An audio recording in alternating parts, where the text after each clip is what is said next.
Hi, my name is Mirabelle Tiong in THINN. My metric number is BB22110624. Today, I am going to talk about pressing ethical issues in the business world, which is unethical pricing strategies such as price gouging, price discrimination, and predatory pricing, where those may seem profitable in the short term, but their long-term consequences can be severe, which can damage the customer trust, stakeholders' relationships, and even a company's reputation.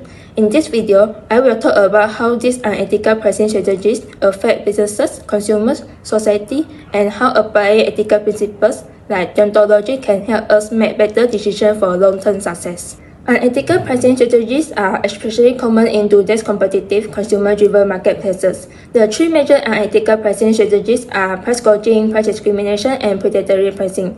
Price gouging is raising prices excessively during the emergencies. For example, during the COVID-19 pandemic, a Facebook seller in Kota Damansara, Selangor, Malaysia, sold 3 pairs surgical masks at RM 3.50 each, where it is exceeding the government-imposed ceiling price of RM 2 ringgit.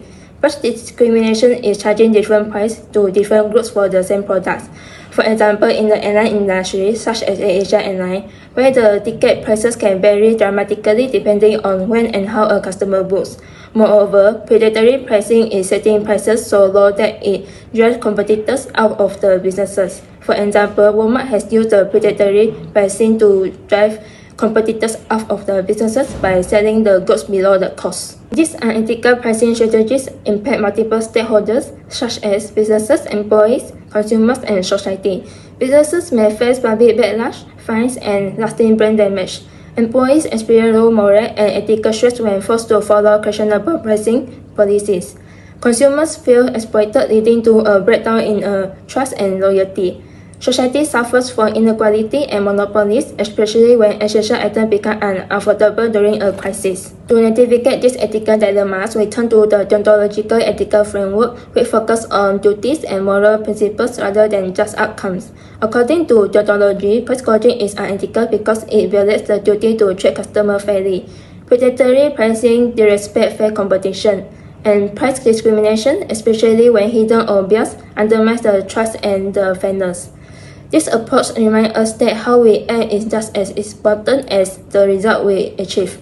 As someone who values honesty, fairness, and social responsibility, I strongly reject unethical pricing. If I were a business leader, I would avoid exploiting consumers during a crisis.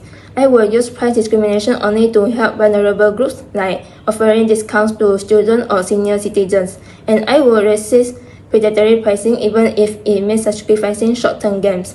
Ethical leadership means doing the right thing, especially when it is hard. To address the ethical challenges of unethical pricing strategies, they will have some recommendations to help solve the ethical challenges. One is the transparent pricing. Be open about pricing components like Patagonia, which set its cost structures openly. Next is fair pricing. Avoid using personal data for price discrimination and ensure consistency.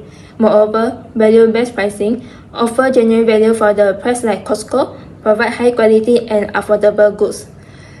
Furthermore, technology with integrity, using the AI to understand the market trends ethically, not to exploit the customer.